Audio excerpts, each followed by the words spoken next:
Kifaananyi Siluganda kyagendera ddala mu maaso ndowooza kati mukkakanye community results. Tugenda kubanziwa I promised you tulwayo tugenda kumanya Solomon Junior wani wono mwami oba nedda. Ebbaluwa eno abatategedde luzungu bangambye wano ku social media tebagitegeddeemu bulungi nnyo. Mu Luganda twatandise report on parentage testing. Tuli ku test za Sekizivu Solomon nga taata. Okay? Ne disputed paternity of Sekizivu Solomon Junior. Tuli fenna.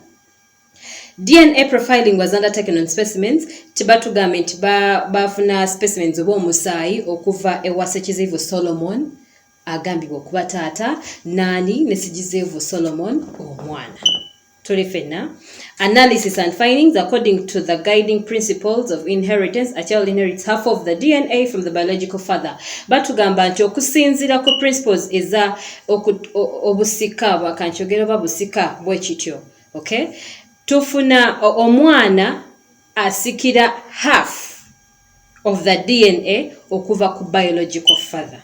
In other words, omusaayi gw'omwana half of it guba gwa taata, biologically abascientists mukitegeera genes ezo half of them ziba zani za taata, half of the genes ziba za maama. Okay?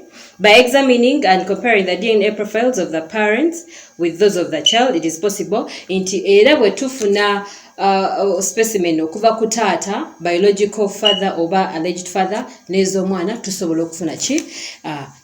Tusobola okufuna amazima omwana wani oba nedda. Kyekyo then ebyazzeko bya numbers mwe mubadde olusayansi bwe mwansekeredde naye tukibooke tugende ku conclusion wenda badde nkomye.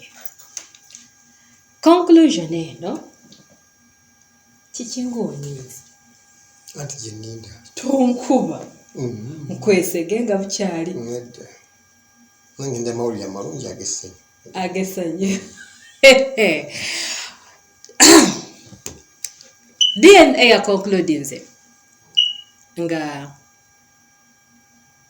Sekizivu Solomon Junior, this lovely handsome boy seated next to me,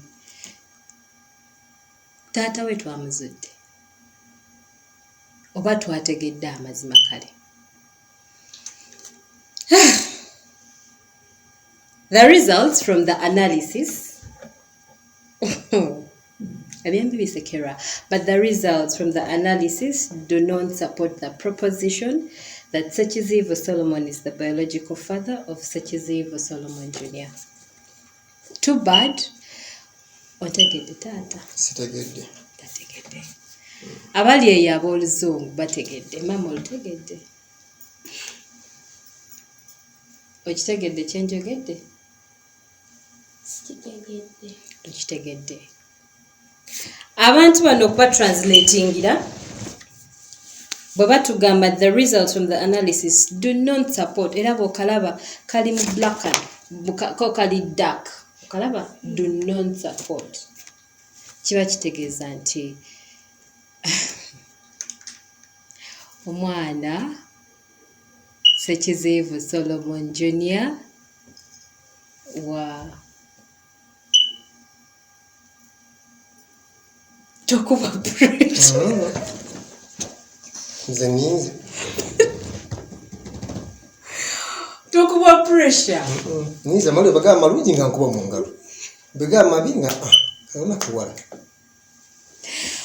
omwana Sekizivu Solomon Junior si mwana wa mwami Sekizivu.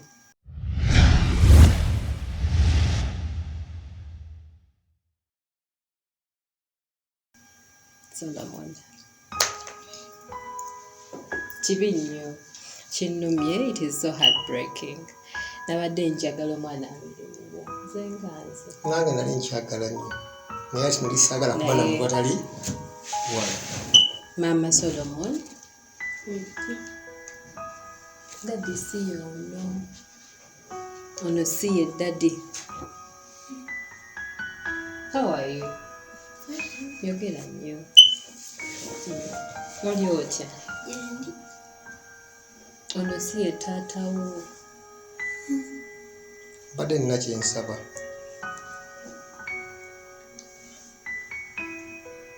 Singa kiba kisoboka etubeera mama jajja w'omwana oyo essimu. Don't cry. Embadde simulaba ndo producer ngambye embadde. Don't cry sweetheart. Bambi. Ngola.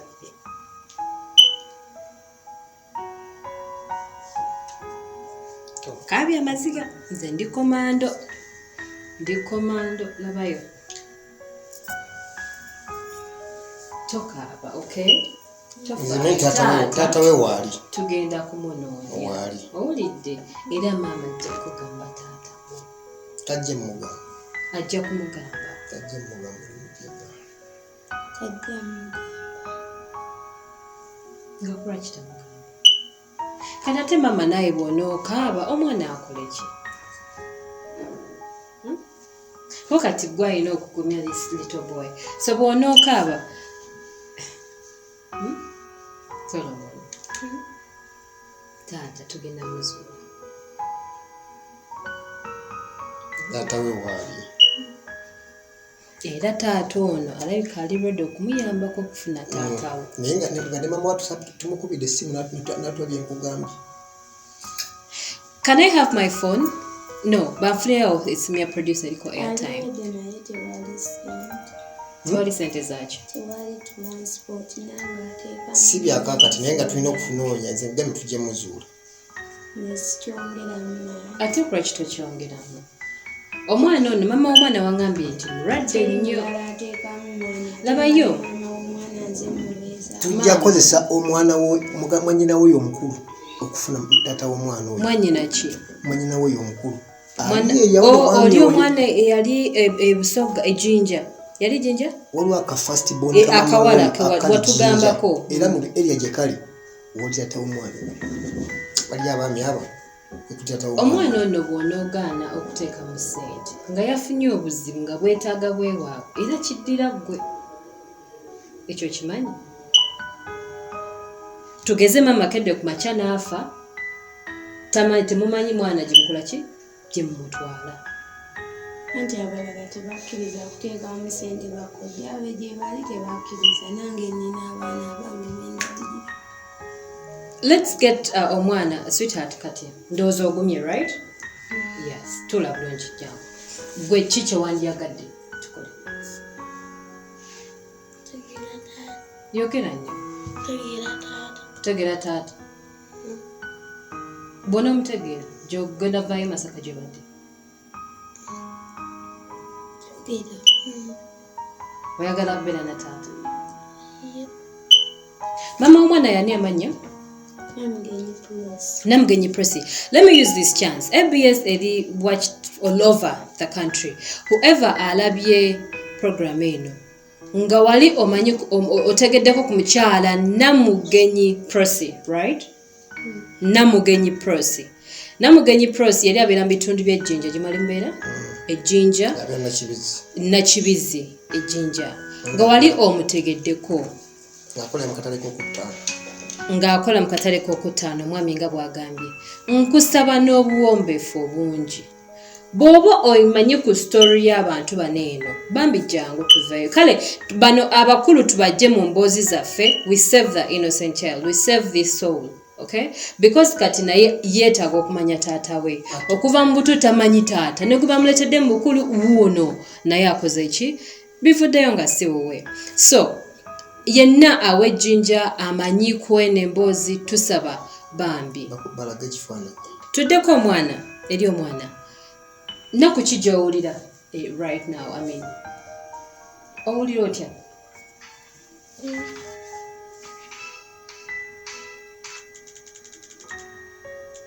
Anje? Owulira bubi? Taata ono bw'omulaba wamusiima. Waddamuko n'oyogera naye? Wali tuddangamu?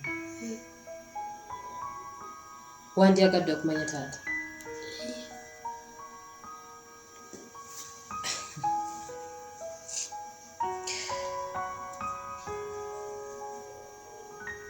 So, Mwami Solomon, kati tukoze tutya?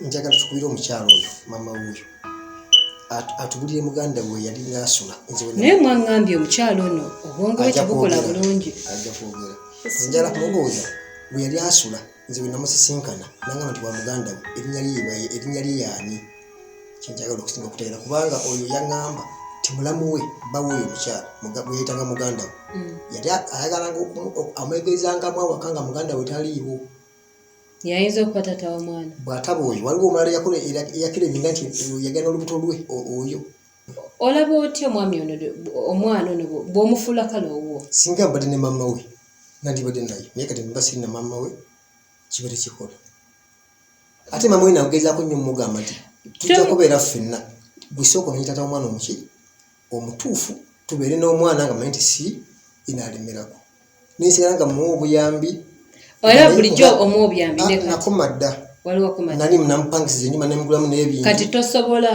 kati saawa eno tumutwale omwana aleme kuba atya kati sirina busobozi nandibadde nyinza naye sirina busobozi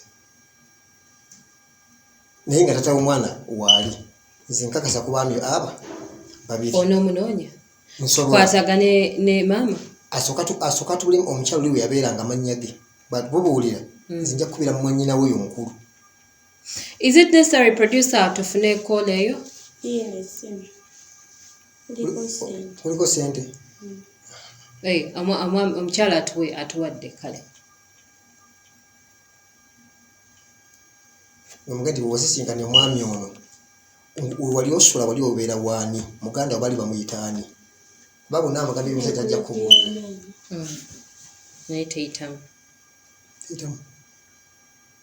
nga tukozesa eyataata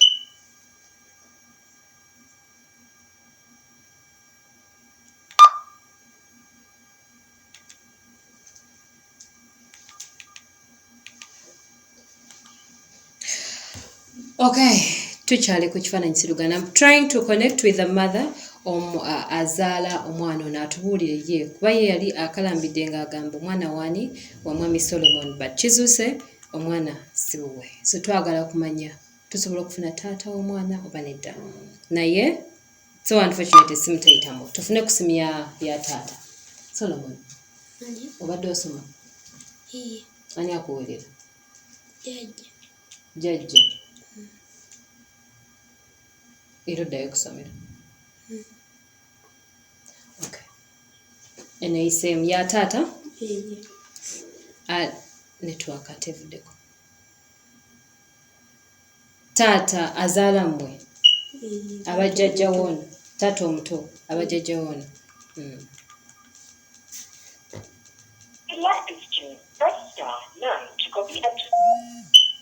hello wasiibye otya sebo oyogera ne Aisha kuva ku ABS television oyogera ne Aisha okuva ku ABS television ndi wano ne Solomon ye taata mbadde nsaba ku mama wa Solomon bw'oba oli naye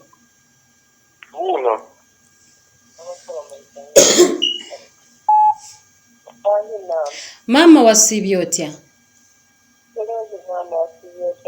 bulungi obukuluma onootereera ono njagala mama wa Solomon bangambye ono jjajjaawe njagala mama wa Solomon wanje ye mama Solomon gyebaleko mama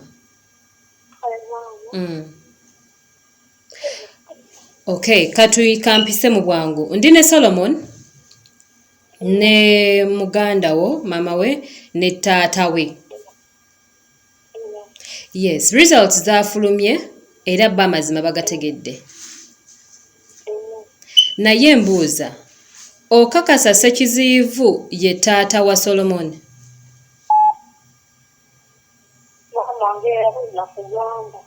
wanje nga bwe waŋŋamba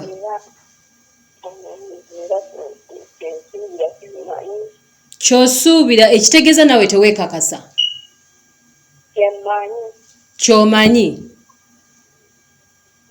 Kankubuza ekibuuzo kya munda nnyo kiri personal.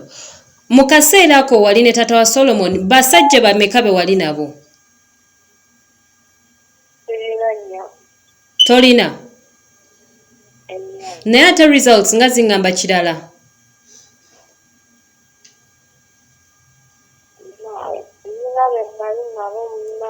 Kati omwana yava mu bbanga wa Katonda Yesu.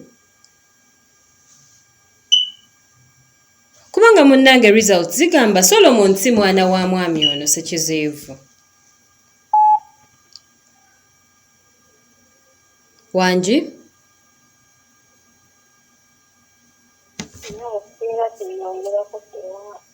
Anti kati bwonna osirika twagadde tuyambe tufune taata w'omwana naye ate gwe munnange toyogera yet amazima ogamanyi. Tolina mazima g'omanyi? Mbuulirayo kale omusajja omu yekka we tutandikira ejjinja.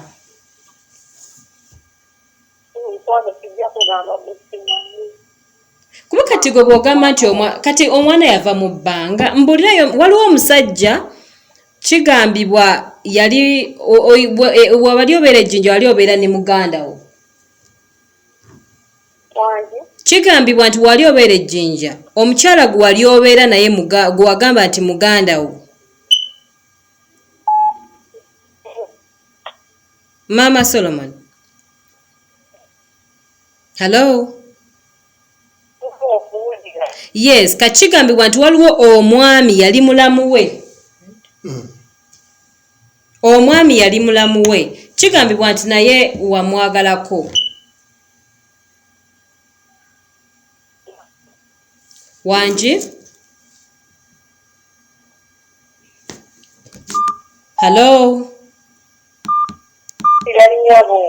Yes, kati omwami oyo oba ye taata wa Solomon?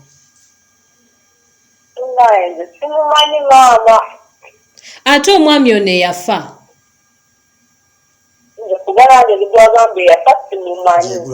Gye wagula lumonde eyasooka?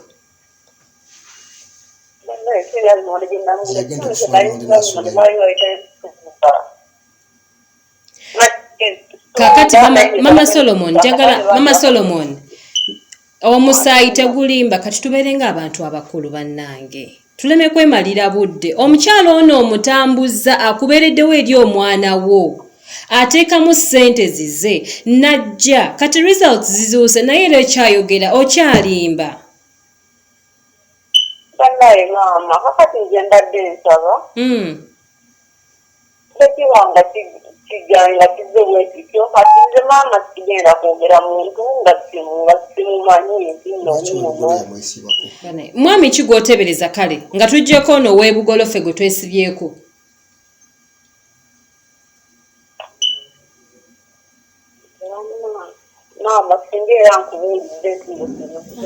Kati omwana agenda kubeera mu nsi bw'atyo. Kuba omusajja gw'ogamba ekirungi muganda we yaliwo nga witness. Omusajja gw'ogamba si ye taata wa Solomon. Ne muganda w'agamba nti waliwo omusajja omulala gwe wayagala. Kale yogerako ne muganda wo. Mama Solomon. Wangamba walina omusajja omulala nga mukozesa nga omulundi gumu ne mukozesa mazima nange ntambudde nkooye.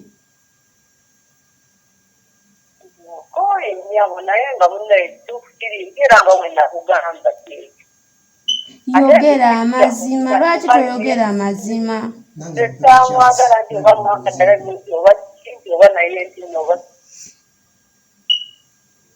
Kati omwana osazeewo abeere mu bbanga.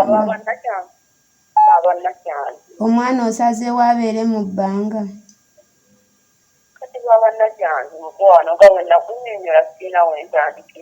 Lwaki toyogera ekituufu? Kati kyengugambye munnange nkugambye nga nsaba kuntunyiwanga kyekyo. Ate omusajja eyafa? Nze simumanyi eyafa, simumanyi.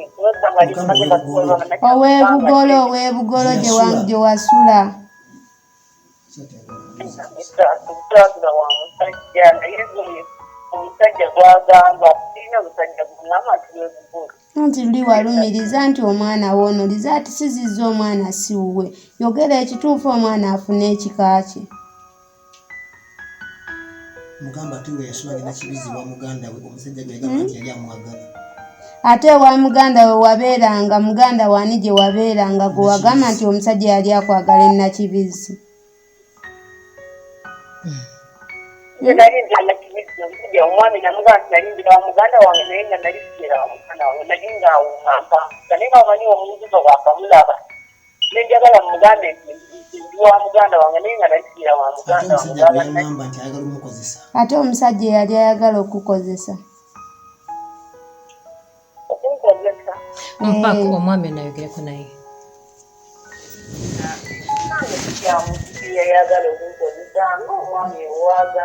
Kakati jjukira bwe waŋŋamba nti olubeera wa muganda wo naye waliwo omulamu wo ayagala okukozesa ayagala okukwata n'ekifuba ne nkubuuza nti muganda wo tabeerawo no nga nti amutayiminga ng'agenze kukola naye nga omulemesa wayita ennaku 2 n'opangisa awo n'ovaawo no nga napangisizza ennyumba oyo yali ani?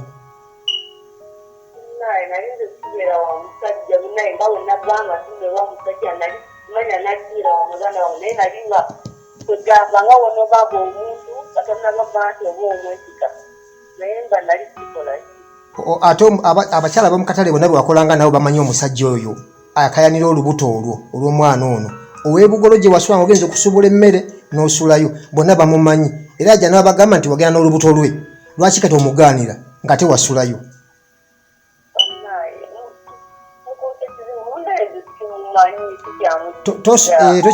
Tosuubulangayo ku mmere ne banno gwe n'osulayo.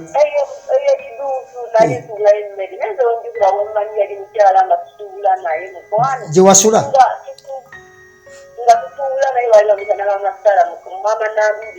kati abakyala bwewakolanga nabo mu katale omusajja bamumanyi n'ebiseera ebyo era yama n'afa. Yafa dda kale tugambe yafa naye yafa ng'agambye nti wagenda n'olubuto lwe yandibadde akwesibako atya nga tewebakako naye.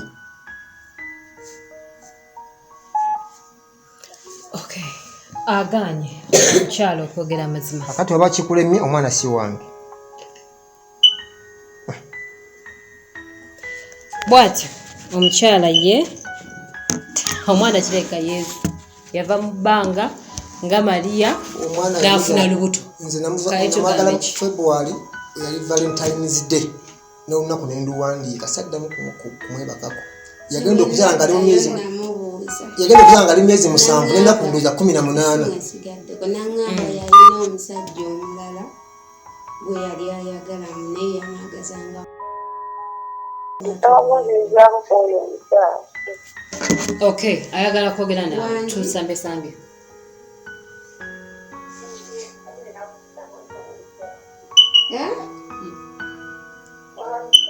Wangi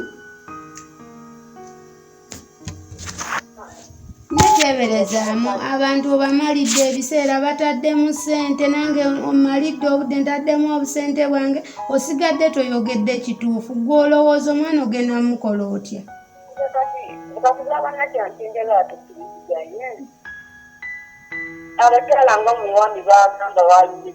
Gwe tobamanyi nga gwe tobamanyi. Abakyala tubaveeko kati ayogere taata w'omwana. Yogera taata w'omwana. Yogera taata w'omwana tomumanyi okakasa. Lwaki oyongera okunteeka mu buzibu obw'amaanyi?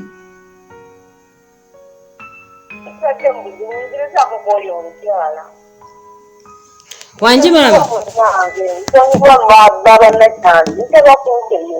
Yenze mama ongambye oyagala kwogera nange. Ye nyabo.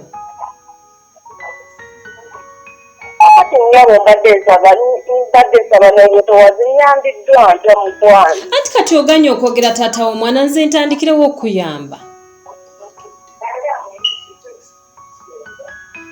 Wakirifuna omuntu gwagamba nti omwana ayinza okubawo oli kati nga wabadde oteebereza ssekiziivu.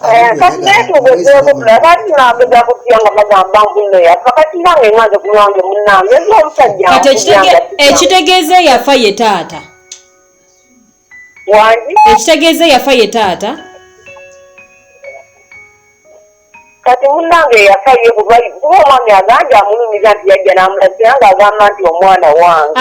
Kati tuve ku bya mwami Sekiziyivu, yogera taata w'omwana nange nfune wentandikira okuyamba. Mukwano maama njogera bwenti nga ŋŋamba bwenti nti omwami gwe nayagala omwami gwe nayagala bwega ndi nayamwagala naye nga kapiira. Va mu by'okapiira kati twogere ebyala nze kuba kati omalira obudde nina ebintu ebirala ebyokukola nina baclients abokwateringako kale oyo wamukola oyo wakozesa kapiira tetuganye ani taata w'omwana nze kyenjagala okuwulira okuva mu ggwe kwa tosaba kuŋŋamba nti tomanyi taata wa mwana waakiri bw'oba tobeekakasa bonna yogera amannya gaabwe Sekiziyivu yavuddeko okay kati yogera abalala tugende tubanoonye nabo tubakoleko DNA. Sente zaffe si zizo.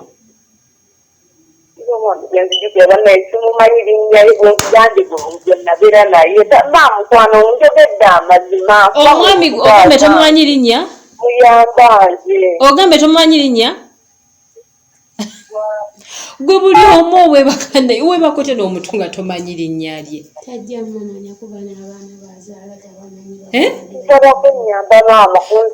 Sisobola kuyamba nga toŋŋambye wa kutandikira. Kale oyo gw'otamanyi linnya abeerawa? Erinnya lye lye nalinga manyi baali bamugera tubeere bayonjo. Erinnya lye mmanyi limu bwe liti. Eyo nickname tubeere bayonjo. Ali ku kyalo ki? Abeera ku kyalo ki? Mama wayitawo. Wanje? Wayitawo. Wayitawo. Ndabe mu kitundu ky'Ennyenga. Ewa? Mu kitundu ky'Ennyenga. Nnyenga Bugolo. Kati yeno mwami gwe twogerako naye simanyi nti oba Bugolo wabula nga bayitawo Nnyenga. Nnyenga. Mwami Sekiziyivu atugambye Bugolo.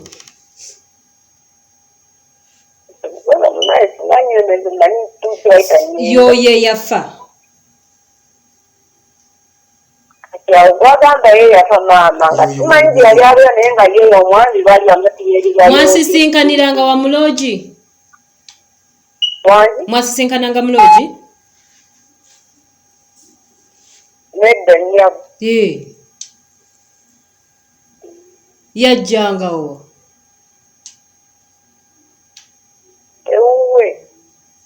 Ewuwe. Toyinaayo baganda be bonna b'omanyi? Baganda benga bonze waka. Ani? Nali manyi we yali abeera. Yali abeera mu Nnyenga. Ogambe y'ani erinnya ly'ogambye eryo libamutuwa? We yali abeera wo nali manyiwo. We yali abeera omanyiwo. Ogambe y'ani erinnya? To what? Ayamika mwami tubeere bayonjo. Mwami tubeere bayonjo ow'Ejjinja Nnyenga Bugolo. Yenna amanyi ku mwami oyo ab'Ejjinja mutuyambe mutulonjeze wadde yafa waakiri tunoonye ekika kye tunoonye ku baganda be bazadde be. Ate ogenze wala producer. Tugenda kusimayo omulambo bajja tuwava. Okay kale so mwami embeera gye namwagaliramu nga yeyembeera naye nga kati teweesiba ku mwami Sekiziyivu kuba si yaani si ye taata w'omwana. Kankute nze essimu yange omukyalo ono agiina. Bw'onooba ready okutubuulira taata w'omwana, bw'onooba ready tumunoonye ojja weesiba nnyo ku bantu booto ekyo oyinza okuŋŋambayo omulala kati kankuwa obudde olwaleero nkuweemu wooto eno otyo ne Sekiziyivu we bwewaŋŋamba nti yooyo kati sisobola twala bigambo byo. So kankuwa obudde wiiki eno muganda wajja kunkubira essimu wiiki ejja nate nkutegere. Mama sula bulungi. Okay, bwete bwetambudde, it's too bad Solomon Junior si mwana wa mwami Ssekiziyivu naye katugezeeko tulabe we tunaba tufunyeyo omwami omulala ffe tugenda tuli ready okuba nga tuyamba omwana ono afune ekika kye mwami tubeere bayonjo. Mwami tubeere bayonjo era bwenna gy'oli wadde so too bad yafa omwami ono bwagamba naye oli serious yafa bwe nawulira naawe tobyeka abamumanyi bagamba yafa abamanyi bagamba yafa abaali bamanyi abakolanga n'ono omukyala bagamba yafa kale abamanyi ku mwami abaali bamanyi ku mwami tubeere bayonjo tumutusaasire mujje mutunoonye ekifaananyi Siluganda bwete bwetambudde ey'olunaku olwaleero tubeebaza nnyo maama weebale kujja weebale obudde bw'otaddemu weebale nnyo akasente k'otaddemu Solomon ono asigaze erinnya ndowooza kati maama we yamanyi bayinza mutumalira tubeere bayonjo nasigaze na Solomon tukoze tutya maama tumudumbe tubeere bayonjo wama Solomon tofaayo taata tujja muzuula maama ng'akyali ku nsi teweesibanga mu kika tujja kukola ki tujja kuzuula ani taata. Okay, so be a strong boy, genda kusomera osome bulungi. Nzege kambasibulire wano amannya ze Nalija Aisha. Programu ekifaananyi Siluganda tujja kuleeta next episode nate wiiki ejja nayo mujja kuba mugifuna butereevu. Musule bulungi.